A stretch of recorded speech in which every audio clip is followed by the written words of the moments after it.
Coaching पढ़ाने वाले शिक्षक से बिहार के शिक्षा मंत्री तक का सफर, जानिए बिहार के नए शिक्षा मंत्री की कहानी।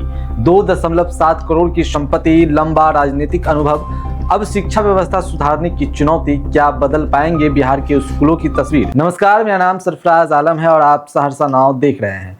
बिहार में नई सरकार के गठन के बाद मंत्रिमंडल का विस्तार हो चुका है और सभी मंत्रियों को उनके विभाग भी सौंप दिए गए हैं। इसी क्रम में बीजेपी के विधायक मिथिलेश कुमार तिवारी को बिहार का नया शिक्षा मंत्री बनाया गया है। उन्होंने 8 मई 2026 को शिक्षा मंत्री के पद पर पदभार ग्रहण किया। भोपाल जिले के बैकुंठपुर विधानसभा सीट से विधायक मिथिलेश कुमार तिवारी लंबे समय से भाजपा संगठन और बिहार की राजनीति में सक्रिय रहे हैं। अब राज्य की शिक्षा व्यवस्था को सुधारने की बड़ी जिम्मेदारी उनके कंधों पर है। मिथिलेश कुमार तिवारी बिहार के प्रमुख ब्राह्मण चेहरों में से गिने जाते हैं। उनका जन्म 29 दिसंबर 1971 को गोपालगंज जिले के डुमरिया गांव में एक सामान्य ब्राह्मण परिवार में हुआ था। उनके पिता स्वर्गीय देव नारायण तिवारी पटना में CPWD विभाग में चतुर्थ वर्गीय कर्मचारी थे, जबकि उनके दादाजी खेती किसानी करते थे। साधारण परिवार से आने वाले मिथिलेश तिवारी ने संघर्ष के दम पर राजनीति में अपनी पहचान बनाई। शिक्षा की बात करें तो उन्होंने पटना में रहकर अर्थशास्त्र विषय से स्नातक की पढ़ाई पूरी की। पढ़ाई पूरी करने के बाद उन्होंने पटना में कोचिंग पढ़ाने का भी काम किया। छात्र जीवन से ही उनकी रुचि राजनीति और सामाजिक कार्यों में थी। यही वजह रही कि वर्ष 1988 में उन्होंने अपने राजनीति सफर की शुरुआत की और अखिल भारतीय विद्यार्थी परिषद यानी ABVP से जुड़ गए।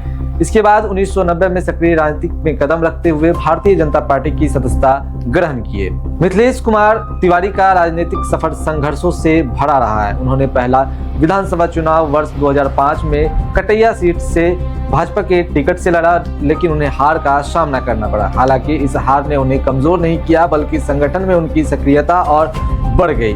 करीब 1 दशक तक लगातार मेहनत और संगठन में मजबूत पकड़ बनाने के बाद वर्ष 2015 में वे पहली बार बैकुंठपुर विधानसभा सीट से विधायक निर्वाचित हुए। इसके बाद 2020 के चुनाव में उन्हें मामूली अंतर से हार का सामना करना पड़ा। वहीं 2024 में भाजपा ने उन्हें बक्सर लोकसभा सीट से उम्मीदवार बनाया। हालांकि वहां भी जीत नहीं मिली, लेकिन पार्टी नेतृत्व का उन पर भरोसा कायम रहा। वर्ष 2025 के विधानसभा चुनाव में भाजपा ने एक बार फिर उन्हें बैकुंठपुर सीट से टिकट दिया और इस बार उन्होंने शानदार जीत दर्ज की। उन्होंने राजद प्रत्याशी प्रेम शंकर प्रसाद को 16,953 वोटों के बड़े अंतर से हराया। भाजपा संगठन में भी मिथिलेश कुमार तिवारी की मजबूत पकड़ मानी जाती है। वे प्रदेश महामंत्री, प्रदेश उपाध्यक्ष जैसे महत्वपूर्ण पदों पर रह चुके हैं। इसके अलावा भारतीय जनता पार्टी युवा मोर्चा के राष्ट्रीय स्तर पर भी सक्रिय भूमिका निभा चुके हैं। दिल्ली भाजपा के प्रभारी के रूप में उनके कार्यों ने केंद्रीय नेतृत्व के बीच उन्हें विश्वसनीय नेता के रूप में स्थापित किया। टीवी डिबेट में पार्टी का पक्ष मजबूती से रखना और चुनावी सभाओं में प्रभावशाली भाषण देना उनकी